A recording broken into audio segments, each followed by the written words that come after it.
What happens when someone so trusting, so innocent, becomes the target of pure evil? This is the story of Gemma Hayter, a vulnerable woman who only wanted friendship, but instead, she was lured into a nightmare by not one, but 5 people. 5 individuals who pretended to be her friends. Any one of them could have stopped what happened. Any one of them could have shown compassion. But instead, they chose cruelty. What they did to her will make you question everything you believe about human nature. Gemma was born on September 13, 1982, to her mother, Sue Prince. She grew up in Rugby, Warwickshire, England, alongside 2 siblings, including her sister, Nikki. From the moment she entered the world, Gemma's presence was unmistakable.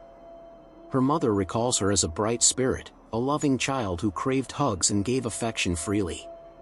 Gemma was gentle, thoughtful, kind to her core. The kind of person who would never wish harm on another soul. But it was clear early on that Gemma wasn't developing like other children. She struggled to learn, to process things the way others did. Her mother sought answers, but testing after testing came back inconclusive. In the 1980s, developmental disabilities, especially in girls, were not well understood. Diagnoses were rare, support systems even rarer. Her sister Nikki remembers the helplessness. We knew something wasn't right. She couldn't do what the other kids could do. But no one stepped in. She just kept slipping through the cracks. Gemma eventually entered a special school at 14, but the road there had already been long and frustrating. Between the ages of 13 and 19, she had nearly 30 contacts with social services. Yet time and again, the system failed her. Her disabilities weren't considered severe enough to qualify for help. But they were significant enough to make independent living almost impossible. This is a tragic reality for many families. Their loved ones fall somewhere in the middle, too disabled for independence, but not disabled enough for assistance. That gray area can be fatal. Despite it all, Gemma was determined. In 2008, she even wrote to officials asking for help, saying, "I would like a job. I need my independence. I would like someone to help me when I ask for it. This is what I need and want in my life."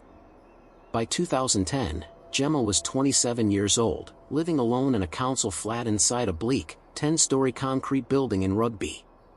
She had no support, no resources, and she lived in squalor. But there was something she wanted more than anything else: companionship. Her trusting nature made her a target. On August 7, 2010, a family friend, Fran Cutt, spotted Gemma near a local garage.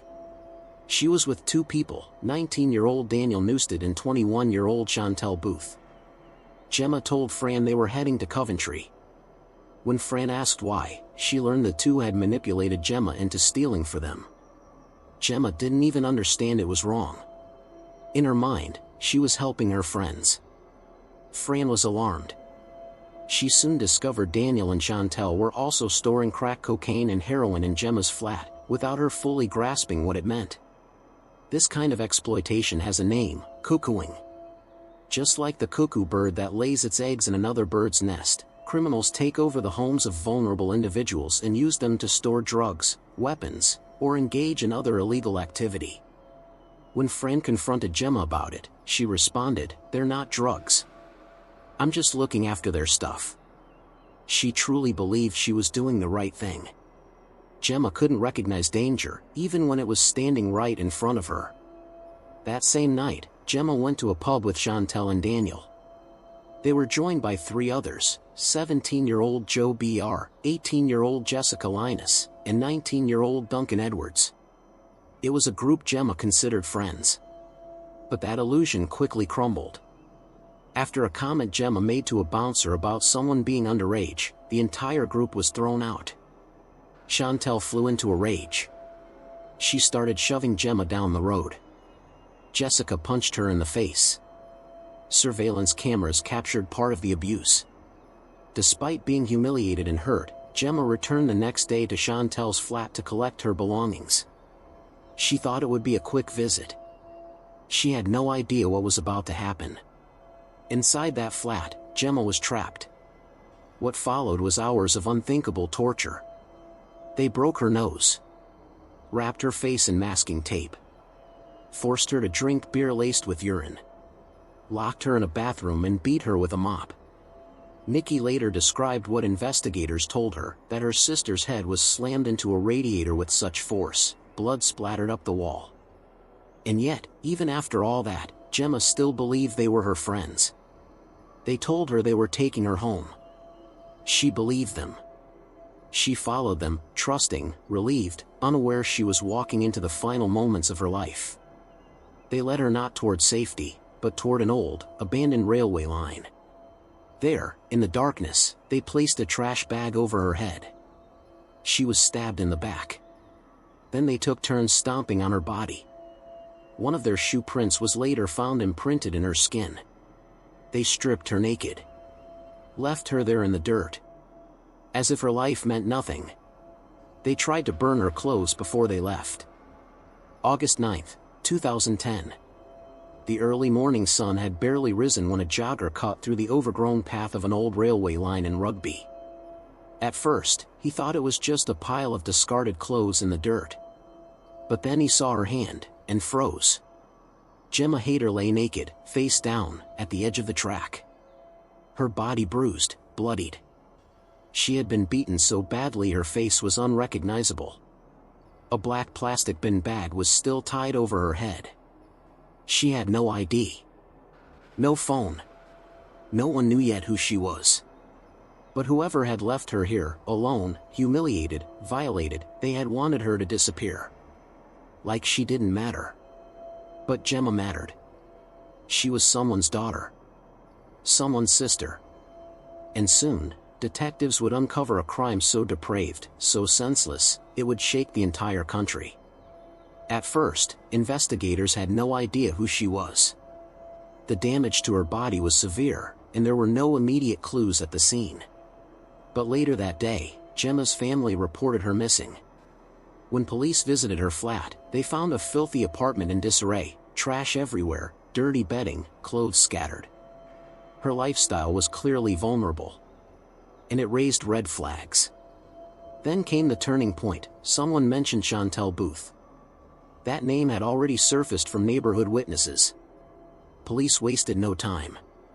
Chantel was arrested, along with Daniel Newstead. The rest of the group unraveled fast. In interviews, their stories crumbled. The truth came out piece by piece. What shocked detectives most wasn't just the brutality of the murder, it was the sheer casualness with which they talked about it.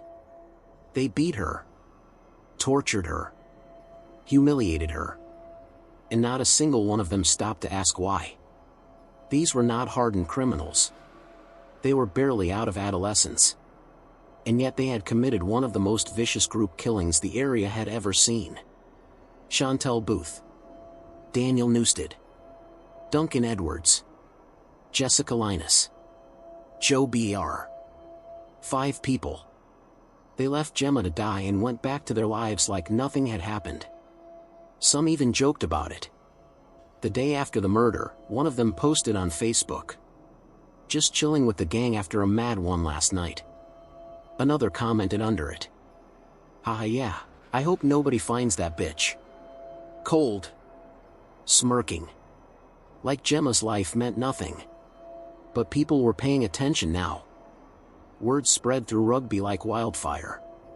The community was in disbelief. How could this happen? How could a woman so vulnerable be murdered by people she thought were her friends? As the investigation deepened, it became clear this wasn't just a case of violence, it was a calculated campaign of dehumanization. They exploited her disability. They took advantage of her loneliness. They stripped away her dignity, piece by piece, until finally, they took her life. The courtroom was packed when the trial began in June 2011. The charges were grim. All 5 were charged in connection with Gemma's death, but only 3 would face the most serious accusation, murder. Chantel Booth, Daniel Newstead, Duncan Edwards. All 3 stood accused of actively killing Gemma Hayter. Jessica Linus and Joe Br were charged with perverting the course of justice and assisting an offender. They had watched the torture, helped clean up the scene, stayed silent. In court, Gemma's mother, Sue Prince, sat stone-faced, clutching a photo of her daughter. The horror she had to endure, listening to the details of her child's final moments, was beyond comprehension. A forensic pathologist testified that Gemma had 45 separate injuries to her face and body. Her nose had been smashed, her ribs broken. The cause of death, asphyxiation and blunt force trauma. The prosecution painted a clear picture. This wasn't a spontaneous outburst. It was a group effort. And Gemma's only crime was trusting the wrong people. When the verdicts were finally read, there was no cheering. Just silence. Chantel Booth, life in prison, minimum 21 years. Daniel Newstead, life in prison, minimum 20 years. Duncan Edwards, life in prison, minimum 15 years. Jessica Linus, detained for 13 years. Joe Br, detained for 12 years. Justice had been served. But for Gemma's family, there was no victory. Only loss. Sue Prince later said, "The justice system did what it could. But I still don't have my daughter. I still see her face in my sleep." After the sentencing, Sue and her family returned to the railway tracks. The same place Gemma had been left to die. She stood among the grass and rubble, holding a single bouquet. And in the quiet, she whispered, "I'm sorry, Gemma. I should have protected you. You deserved better than this." She left the flowers at the spot where Gemma took her last breath. And then she walked away, forever changed. When news of Gemma Hayter's murder broke, it sent a chill across the UK. People were horrified not just by the brutality, but by the sheer betrayal behind it. 5 people she called her friends, had tortured her, humiliated her, and left her to die like garbage beside a set of abandoned train tracks. But as the headlines faded and the shock wore off, a deeper, more uncomfortable truth began to surface. This wasn't just a story of evil. It was a story of failure. A story of a system that ignored a vulnerable woman until it was too late. In the weeks after the murder, Warwickshire police launched a thorough investigation. Each of the 5 attackers was arrested, interrogated, and eventually charged. In court, the evidence was overwhelming: CCTV footage, forensic links, and chilling testimonies from those involved. Daniel Newstead, Chantel Booth, Jessica Linus, Joe Boyer, Duncan Edwards. All of them young. All of them unrepentant. The judge didn't mince words. He called the murder savage and senseless, a crime driven by cruelty, with no motive beyond domination and mockery. Each member of the group was handed a life sentence. But no sentence could undo what they'd done. No amount of justice could bring back Gemma. For her mother Sue, the pain was unbearable. She revisited the crime scene, a place no mother should ever have to stand, and asked the question the entire country was asking: why? Why would anyone do something like this? Why didn't someone step in sooner? And that's when the truth really started to unfold. Gemma had been in contact with social services 29 times between the ages of 13 and 19. That's 29 documented cries for help. And yet, nothing was done. Time after time, Gemma was told she didn't meet the criteria for support. She wasn't disabled enough. She didn't tick the right boxes. Her family had begged for assistance. Teachers had raised concerns. Even healthcare workers flagged that something wasn't right. Still, Gemma slipped through the net. She was too vulnerable to thrive on her own, but not vulnerable enough to receive proper care. She was lost in the gray area of a broken system, a system that often treats vulnerability as an inconvenience. And so, Gemma did what many in her position do. She tried to build a life on her own. She moved into her own flat. She tried to make friends. She trusted people. And that trust was weaponized against her. What's worse is that the signs were there, bright red warning signs, and they were ignored. Just days before her death, Gemma had been seen bruised, anxious, and confused.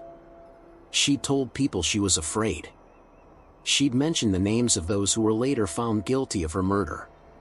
But no one stepped in. Not social services. Not the police. Not even the mental health professionals who'd seen her over the years. In the wake of the case, a serious case review was launched. It found that multiple agencies had failed Gemma. Not because they didn't know something was wrong, but because no one took full responsibility. Everyone thought someone else was handling it. Gemma Hayter had become invisible. Her sister Nikki later told the media.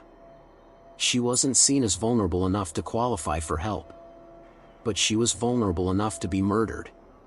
The review recommended new procedures for identifying and protecting at-risk adults, particularly those with learning disabilities. It called for better communication between agencies, more consistent documentation, and early intervention when someone clearly isn't coping. But even as these reports were published and new guidelines introduced, one question lingered. Would any of this have happened if people had just listened? Gemma's story is a haunting reminder of how society fails its most vulnerable. It's easy to blame the killers, and they deserve that blame, but the truth is far more painful. If the people who were supposed to protect her had acted, if someone had taken her seriously, maybe Gemma would still be here. Instead, what we're left with is a legacy of silence. A warning. A young woman who wanted nothing more than friendship, love, and independence, destroyed by a world that turned its back on her. Gemma Hayter deserved better. And if we don't learn from her story, it will happen again. We tell stories like Gemma Hayter's not just to recount the horror, but to remember the person beneath it all. She wasn't just a victim. She was a daughter. A sister. A kind soul who just wanted to be accepted. Someone who was full of love, who gave it freely, even when the world didn't give it back. And the truth is, there are more Gemmas out there. Right now. Vulnerable people slipping through the cracks. Misunderstood. Ignored. Exploited. Not because no one sees them, but because no one wants to. Gemma's story is a tragedy. But it's also a warning. A society that turns its back on the vulnerable isn't just failing them. It's enabling evil. If this story moved you, share it. Let Gemma's name be remembered. Let her story be a wake-up call. And if you ever see someone being mistreated, someone struggling, someone isolated, don't assume someone else will help. Be the voice. Be the difference. Be the reason they're still alive tomorrow. Thank you for watching True Crimes Now. If you want more stories like this, stories that dig deep, ask hard questions, and give a voice to the silenced, subscribe and turn on notifications.